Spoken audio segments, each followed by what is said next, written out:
Hello again, and welcome to the Stouting Off podcast, where we spout off commentary on the everyday.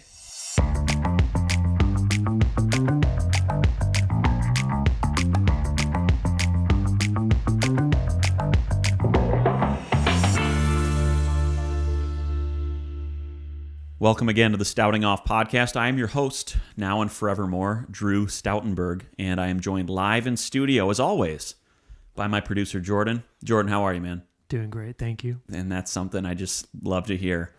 I just moments before, well, maybe an hour or so before we started, recording today, just got back from the gym, and the highlight of my day now is I got this bar soap. My dad ordered this Harry's bar soap. That's what the brand is called. It's like this designer bar soap. The highlight of my day is just lathering up with that after I work out or do yard work or just do anything that requires sweat removal, and this stuff is so awesome. But it's funny. For some reason, my dad has started to get me like toiletries and like grooming products and stuff. Like, for example, for my 32nd birthday back in May, he was like, Drew, I got something coming in the mail for you. I'm like, cool. It was aftershave and like lotion, like face lotion, like mismatched. Like the lotion was Everyman Jack, and then the aftershave was like, I don't know, it was like aqua blue or something. Like, I don't know where he got this from, but I'm like, cool, sick gift, man. Thank you. Happy birthday to me. Cool. So anyway, this past week, he's like, Drew, I got something coming for you in the mail, and I open the mail, I get the package, and it's bar soap. It's 4 bars of soap. This designer soap. I'm like, are you trying to tell me something? Like, first of all, the aftershave was great because clearly I shave a lot. Like I'm close shaven here. Every day. Every day. If you're not watching the podcast, I have kind of a bit of a beard. So of course I'm not shaving, but nonetheless I do appreciate the lotion, and more importantly, I appreciate the gesture. Dad, if you're listening to this, love you. Thanks for the stuff. Honestly, do love the soap though. It's changed my life in the few days that I've had it. I thought about my dad recently, just yesterday, in fact, when I was thinking about ideas to talk about on the podcast. And I thought about him because sometimes when I'll just like twist say I'm pivoting, open the fridge and I got something out, close the fridge, and I just go to turn to walk away, my knees will just like click for no reason. And so I remembered this. This is so stupid. I remembered this memory. When we were younger, we went to a ski resort, Treetops, and I believe it was Gaylord, Michigan. My brother, me, and my dad. The first day we get, we've got weeks of anticipation building up for this. We're probably, maybe I'm 9, Greg's 12, and Dad is probably around my age, honestly. No, his dad was probably pushing 40, or maybe a bit over. Anyway, weeks of anticipation leading up to this trip. We're just like, we cannot wait to freaking hit the slopes. It's going to be so fun. And they've got this cool, it's a whole inclusive resort, Treetops, or at least it was back then.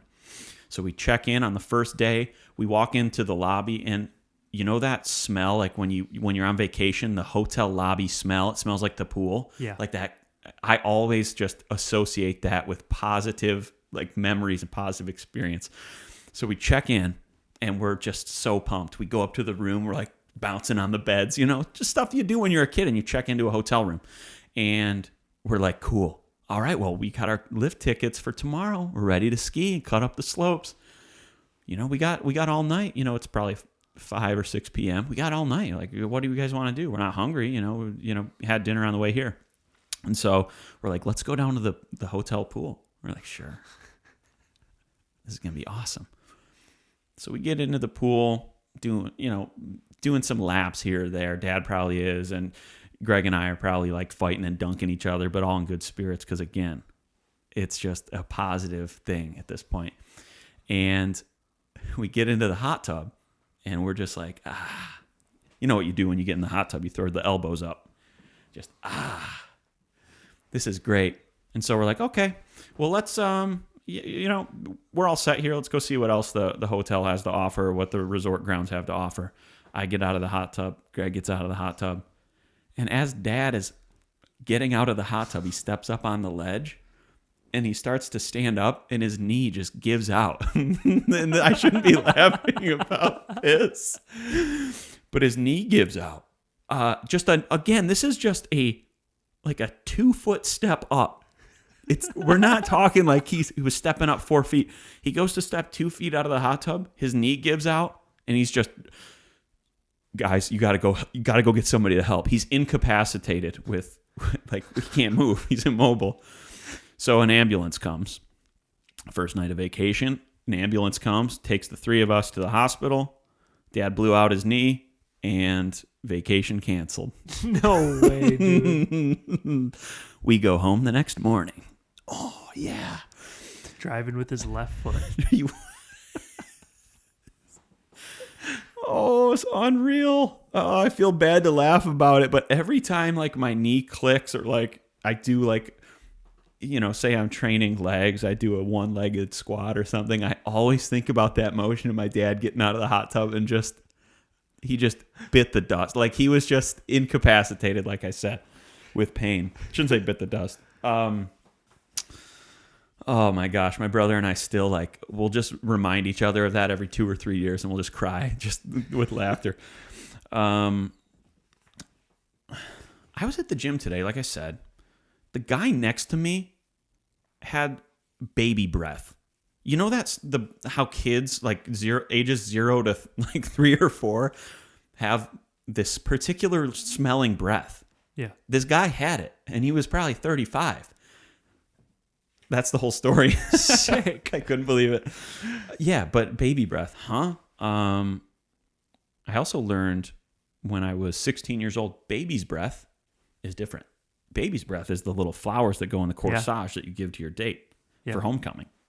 Kimmy Grant. And that's all they're made for. And I feel what like they grow for. It is. They're bred for that. They're bred specifically for corsages. And is it a boutonniere? I believe it's a boutonniere. Yeah. Wow, that's a word that, again, if you put a gun to my head, would never have any idea of how to spell boutonniere. That's right up there with connoisseur. Yeah. How do you tell someone when they have food in their teeth?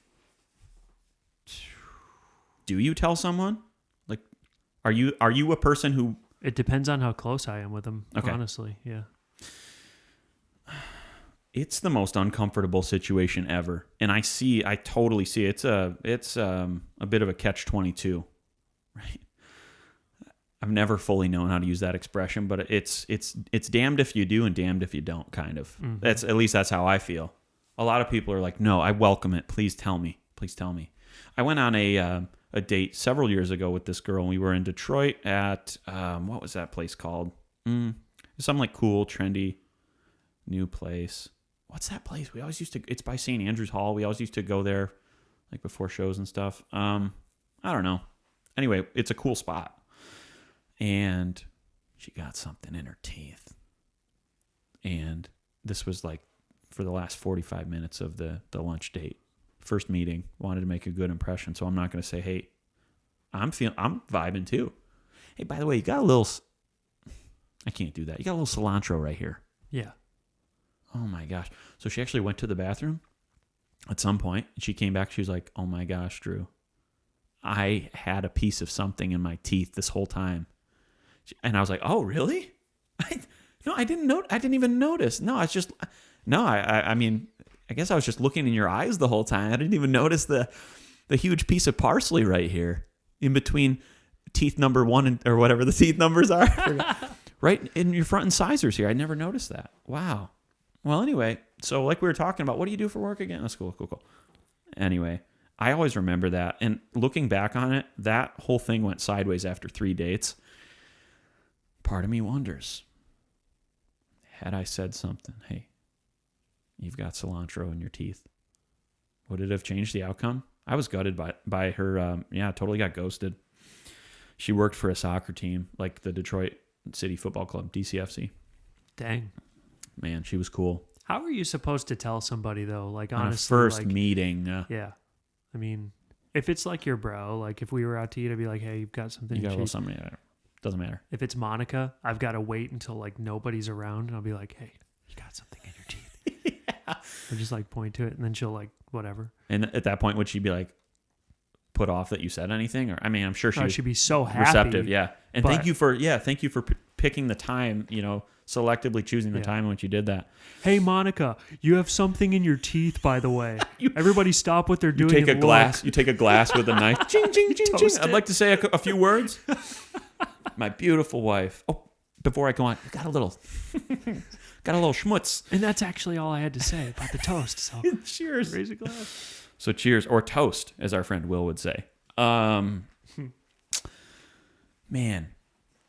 2 nights ago, my neighbor was mowing the lawn at almost 9:30 p.m., 9:22, and summer is coming to an end here, and it's getting dark. It was dark out by 9:22. And the reason I knew the reason I knew he was mowing the lawn is not because I know exactly what a lawnmower knows like, not because I know exactly what a sound mower knows like, not because I know. Having a stroke right on the air. It's cool. It's not because the sound was that distinct. It's because I looked out and I looked out across the street. His lawnmower has headlights on it. Actual headlights. Which I've never seen before. And it's not an electric mower either, which that sounds like something that an electric mower might have, is headlights. But this is a gas mower with headlights on it. It's almost like the manufacturer is like encouraging them, yeah, go ahead and mow the lawn at nighttime. Your neighbors won't care. Well, this neighbor cares. Actually, I like that guy a lot, though. Justin, he's a good guy. Came over and introduced himself to me a couple months after I moved in. Why it took him so long, I don't know. Probably because we were in a global pandemic and it was in March. But anyway, mowing the lawn at night, simply do not do that.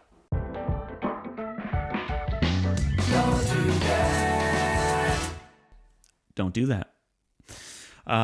Thank you, Evan Eliason at the Vanguard Room in Lakeland, Florida, for that soundbite as well. Love you. Speaking of another thing, don't do this, is don't hover and stalk somebody to their car for a parking spot. Yes. I think that's the tackiest behavior of all time. I know some people who will just circle the parking lot. Tons of spots, say, there are tons of spots available, 8 spots and beyond, away from the door, say, distance-wise. But they'll just circle around for, like, the front 4. I'm like, by the time, and I always do this, if I see somebody doing this, I come up with a game in my own mind. I'm like, okay, so while you're circling, I'm going to go park far away, and I am committing to being in the door before you get in there. Yeah. I do this. People do this at Kroger all the time, my Kroger that I shop at here. People do this at the YMCA, our gym. Now, I park in a parking structure for that, and people will like wait and stalk people to their cars right by the door where you take the elevator up. I'm like, you're going to the gym to exercise. What is an extra 50 steps going to do? Yeah.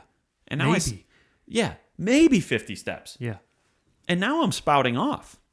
I'm stouting off, quite frankly. But that's something that needs to be said, especially at the gym. That's where I really don't understand it. I covet the opportunity to take an extra couple steps. The words aren't flowing tonight, boys. Love to hear it. You know what I'm saying? Yeah. Someone did that to me at the mall the other day. Followed you to your car. With the kids. So like they got a were family of waiting. 4. I was like putting Stroller. a baby in there. I was putting Jude in there. I buckled him up. Then I noticed they were waiting. And so I just took my sweet time. Oh, I'll do that too. Get in the car, check Instagram. They waited the entire time. At that point, I was like midway back in the parking lot too. It wasn't that good of a spot. No. You said it was at the mall? It was Opry. Opry, yeah. Big parking lot too. Plenty of spots. Plenty of spots. I just went to Bed Bath & Beyond there last Sunday, and that's when I got my walk and everything. Yeah. I parked far away. Enjoyed the walk. It was a nice day. I always park in between Bed Bath & Beyond and H&M. That's where I park. Solid spot. That's the spot. Not super high traffic over there. You didn't laugh at my joke, and that's fine. I said I enjoyed my walk, and I enjoyed my walk. And this is what I do if I'm in a group of friends. So now you, as the listener or the watcher, you feel like you're here, because if somebody doesn't hear my joke and I feel like, man, that was actually pretty funny, I'm going to run it back. And that's what I did. You should write a book. Walk of life. Walk this way. Walk the line. I was trying to think of some other ones, but my brain went nope. The timer went out, by the way. Can you touch on? No, it locked your phone.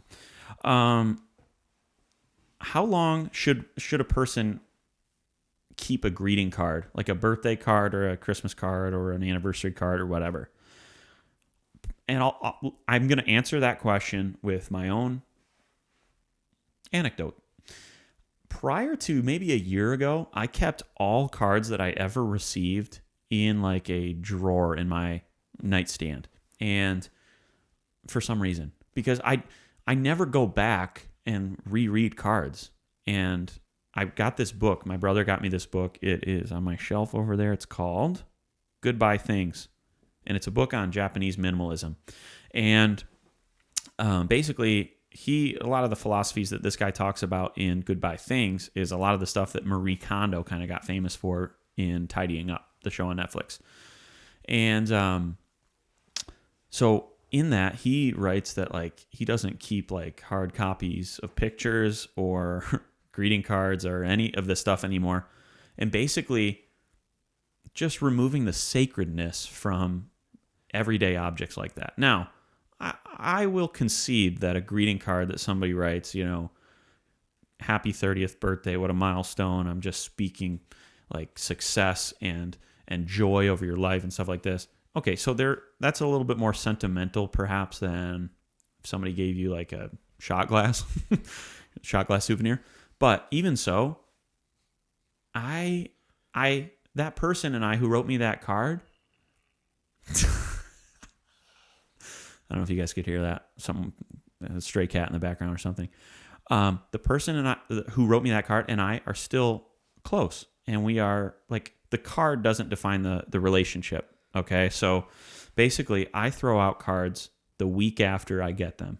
Like, I'll just sit with them and I'll put them on my fridge usually. If it's a birthday card or Christmas card or whatever. Put them on my fridge for, like, a week.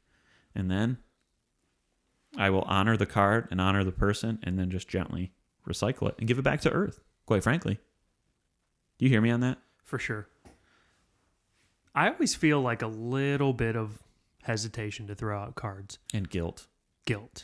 We're conditioned or to do just that. like it's just like sentimental, Yeah. Like if Monica writes me a card, my mom writes me a card. It's like, I should probably put this in a shoebox somewhere.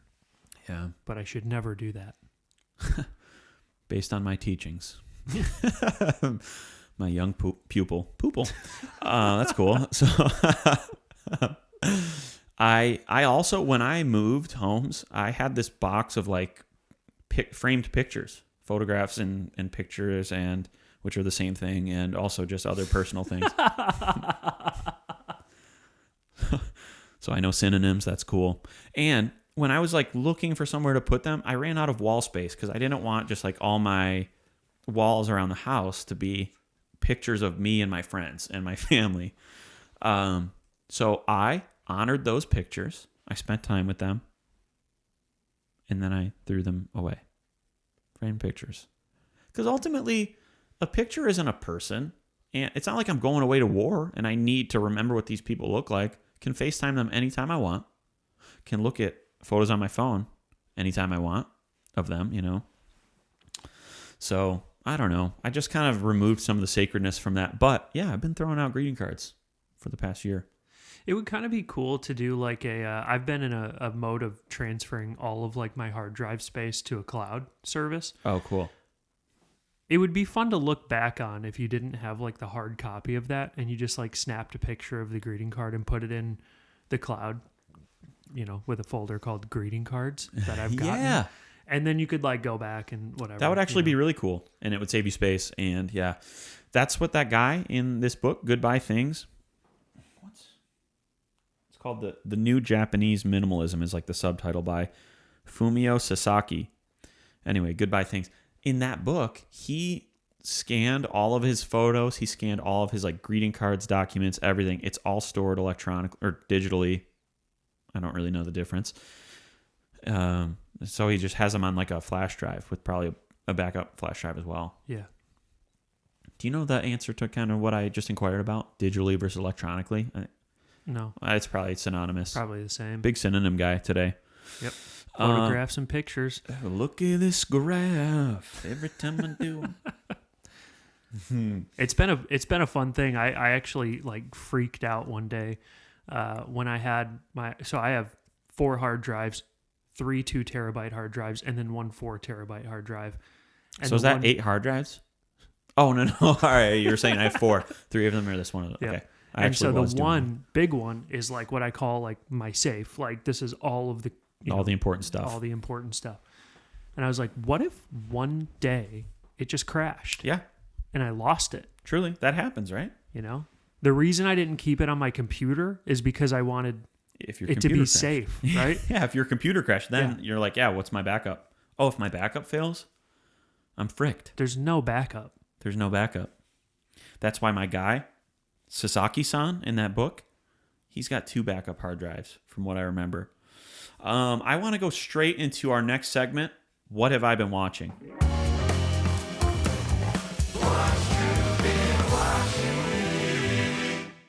Love Dara Sneed on that little run. Watching. Anyway, I've been watching, I told you a couple episodes ago, huge into Cobra Kai, which I finished since then on Netflix.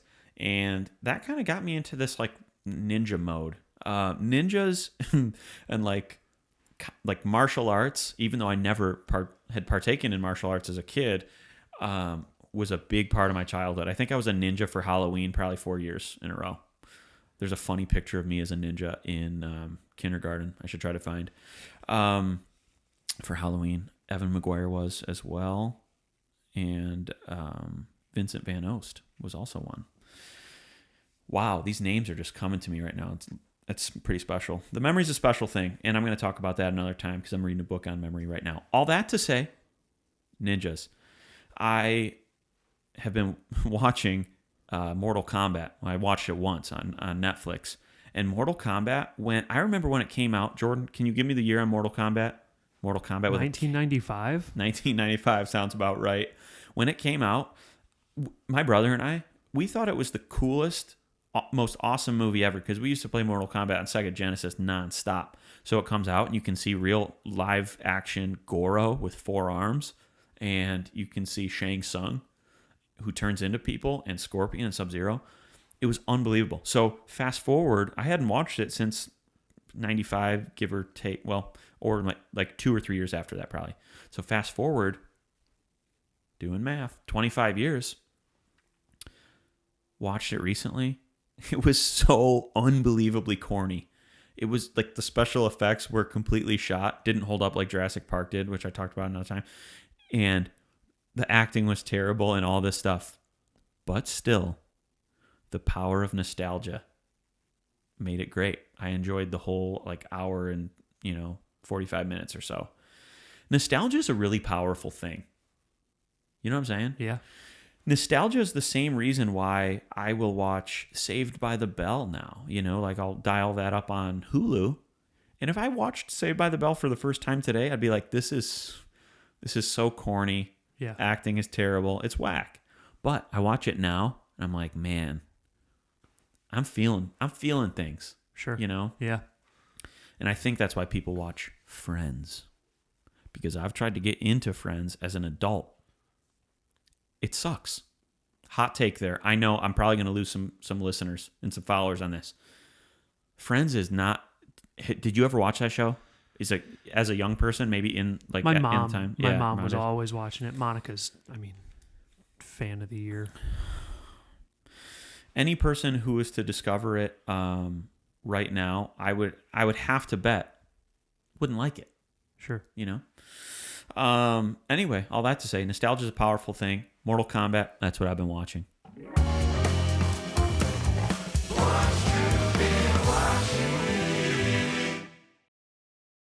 For our 200th episode, I want a band live to play all those little transitions and segues. Think we could get the Vanguard Room guys up here? Yeah, let's get them up here. Just to hang, too. Straight up. That'd be special. Yeah, they're a bunch of creative geniuses down there, and they're also funny. And so you'd love him on this show. Bring some comedic relief. I have another topic I wanted to talk about. Remember the Left Behind books? Yeah. They adorned the shelves of every evangelical, every Christian in this country, I'm pretty sure, between the years of 1998 and probably 2003. And I, at that time, I was a young guy. I was probably like 10, 12. So at that time, I read the kids' version. Yeah, me too. They made 30-something of these books. Yeah. It was like, I couldn't wait until the next one came out. And then they came out with the movies, which Kirk Cameron did the first one, I think, and then Nicolas Cage did a reboot not even too long ago. I thought about Left Behind recently.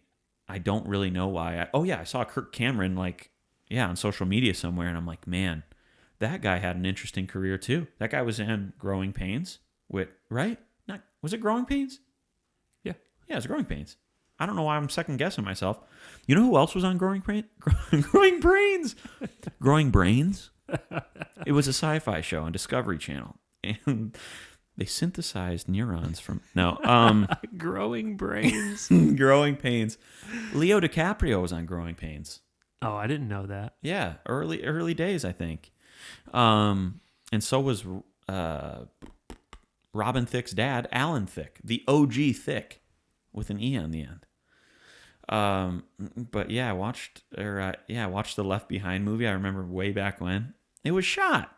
Christian media in general is shot. Like, I'm a Christian for sure, but I'll be the first one to say that like a lot of like the stuff that's supposed to be cool and it's marketed as cool and like, yeah, we got this big name actor, some B or C list actor, and you know what? So often that stuff comes out and it's whack. Yeah. You know? It's bad.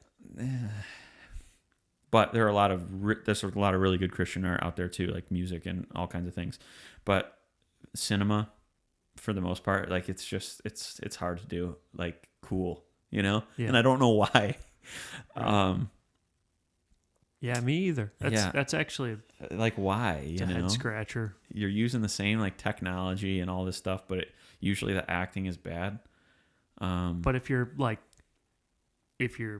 50 plus, you're loving it. This is the best movie. I think you should see it. Yeah, that includes like the grandma demographic as well. Like my grandma's buying, if say Left Behind rebooted today and it's coming out spring of 2021, grandma's buying her ticket right now. And she's going to be there. She's going to camp out the night before, like it's Thanksgiving night. She's camping out for Black Friday. Yeah. It's so true, dude. They have a special demographic, a special niche. 50 and up. They love it. 50 and up. Oh, there was an article I wanted to read. This came, I came across this on LinkedIn. So listen to this. I'm going to tell you the synopsis of it, and then I'm going to read you a couple snippets, and then let's discuss it, okay? But first, I'm going to burp off the mic. Cool. A little bit came out. Need to get burped. Dude, I'm gurgling. I don't know why. So that's cool. The synopsis of this article is that after being in quarantine and working from home for, several months on end, people are becoming, and there's this term that I've never seen before, socially clumsy.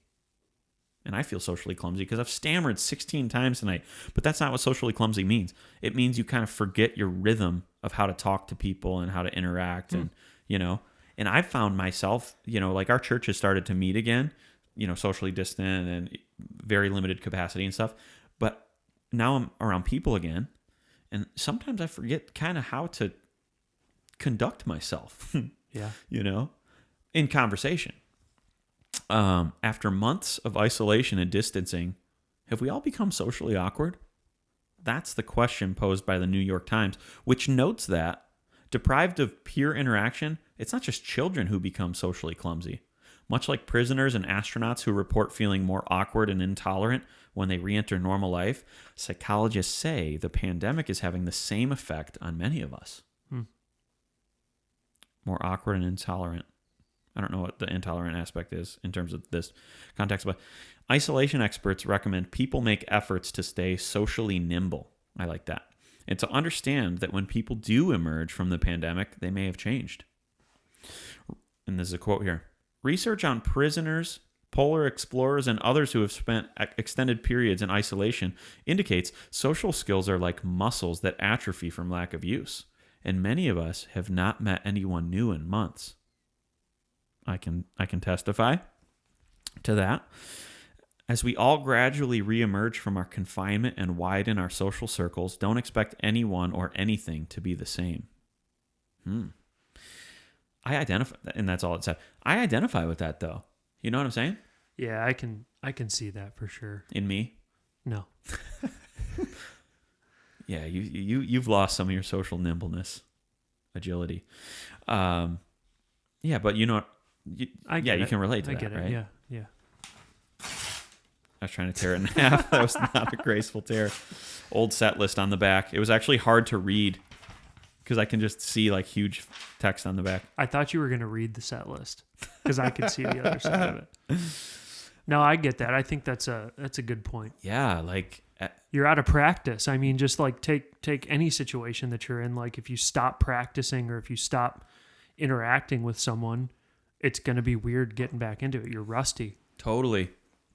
I liked how the article talked about your like social skills being like a muscle that will just atrophy if it's use it or lose it pretty much. Yeah. You know? You got to be able to get it back though.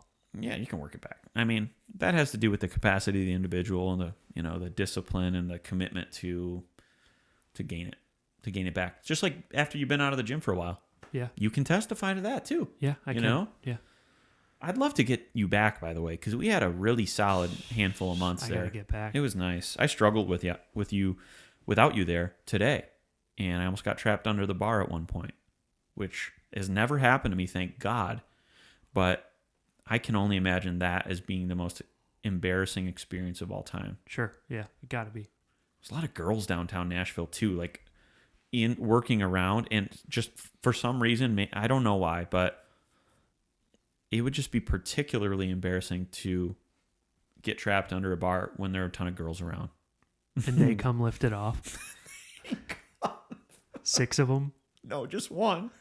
Just one. I'm just like, oh, dang. I thought I was hitting my stride. I've met a good little community there in the gymnasium, the downtown Y. Yeah, I'll take community anywhere I can get it. I've mentioned before, I work from home remotely. And so, yeah, I have little pockets of community and church at the gym. And, I've met friends like through you guys and through other friends and stuff. But that's just an important part of my day. I need to up my steps, though. I wear a Fitbit and like I'll track my steps. At the end of a day, I'll be at like 4,000 steps. That's pathetic. It's shot. It's bad. Have you ever tracked your steps on iPhone or anything? I guarantee you're hitting a 10,000 mark probably. And that's my goal. Like I think 10,000 is a good day. It's not necessarily easy, but it's for sure doable. Most days I end between 4,000 and 6,000. It's troubling. I remember when I used to wear my Apple Watch, that's when I would like track it, Yeah. Or it would track me. And I track the watch. Where's this thing now? Pulling up, where's my iPhone? I would look at the end of the day, like at a trade show in Vegas. Oh, you're getting 30,000. Yeah, it's like 27,000, and like you've climbed 112 flights of stairs. Because in Vegas, you're walking everywhere. Yeah, those convention centers are ginormous. Yeah, like miles across. Yeah, right. Yeah, and maybe. Then you've got to like, oh, you want to go to eat? Okay, well, let's go because the cab line is too long. So you just walk and you just keep walking, and then. I've only been to Vegas one time, and it was for the LinkedIn Talent Connect conference. It was when I was in a corporate like recruiting role, and this is actually interesting. It was at a tough time of my year of my life. I had been banking on like this thing with a girl to work out, and it didn't right as I was like leaving for Vegas. So I go and I'm just like lonely, sad. I went with my coworker Carrie, but I think she was pregnant at the time with their second child. So she like couldn't go out and do stuff. Yeah. You know, we kind of did our own thing. We met up for the sessions and stuff. All that to say, yeah, I was just gutted. And I was like, God, help your boy out. Need you. Can you send me somebody? Can you hook me up here? Give me I need some encouragement. And I'm not kidding. Moments later, when I'm in my hotel room, I get a text, "Hey, are you in Vegas?" And it's from my friend Xander Younts. I'm like, "Yeah, I am." He's like, "I am too." I was like, "No way." He's like, "Yeah." And I don't think Xander and I had ever like hung out one-on-one prior to this. And he's like, "Yeah, I'm here." And I was like, "No, let's meet up tonight." And so we met up that night. And Xander's just a funny, if you know this guy, he's just so unbelievably funny. He's never serious. Like, if you want to laugh, this is one of the types of people to have around. He's the king of little comments, little snarky comments, and just he speaks sarcasm so fluently. He's on a level that most of us aren't. And so we meet up. We go to Guy Fieri's restaurant. We go and see the Blue Man Group. And then we meet up the next night again for dinner and stuff after our sessions because he was there for his own conference. Sick. It was so special. And I'll always, whenever I think of Vegas, I just think of being really sad and then this angel being sent into my life. You know things are going your way when God sends Xander, dude, to Vegas. Yes. He's gracious. Yeah, absolutely. I love that. He's generous with his gifts. It was just that was awesome. I would love to go back to Vegas though in a right mind and a right, emotional state. I will say it was fun to go with work because I don't know if I would have wanted to like pay for all that stuff, Yeah. But if one of my friends ever had a bachelor party, say in Vegas, I'd be keen to go. It would never be my thing, but I would like to go back as just like a non-working and non-heartbroken, you know. Yeah, dude. Dickey's Barbecue Pit, an unofficial sponsor of the Stouting Off podcast. I love these yellow cups. I love their cuisine. I love their branding. I love everything about them. They have a location right here in Nashville that I actually don't shoot, but I haven't had a chance to get down there yet. But I would really like to soon, and I'm committing to going there in September, and I'll definitely let you guys know. But again, if you haven't checked this place out, they're awesome. And no, they don't know we're talking about them right now. I'm just speaking to you because this company, this product, and all that Dickey stands for has made a difference in my life, and it's made a life of difference too. So you've been there, George, right? I've been there. Let me turn the logo out here. Not at the Nashville one. I'll go with you. Would you please? Yeah, That'd be let's great. do it. I haven't had their jalapeno like cheddar sausage in a long time, and it's so good on a sandwich. Holy mackerel. I've been in 5 car accidents in my life, none of which I've been behind the wheel for, though. And I remember this one, the first one.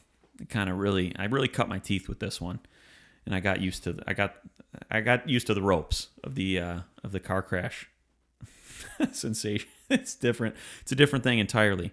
But when I was, say, 6 years old or so, I was in the back seat of my mom's car. She was driving me to my grandpa's because she was dropping me off there for the day so she could go to work. Grandpa babysat me, and I'm in the back seat playing with my toys. Okay, as we're pulling out of the street, and Grandpa only lives like 4 miles away from us at this point. And so I'm playing with my toys, and I look up, and I notice Mom's not wearing her seatbelt. For some reason, and she still struggles with this today. Do your parents struggle with putting their seatbelt on? No. No. Okay, no. This is a unique thing to my mom, and God bless her, but I don't know why. She struggles with putting her seatbelt on. It's just another detail, I guess.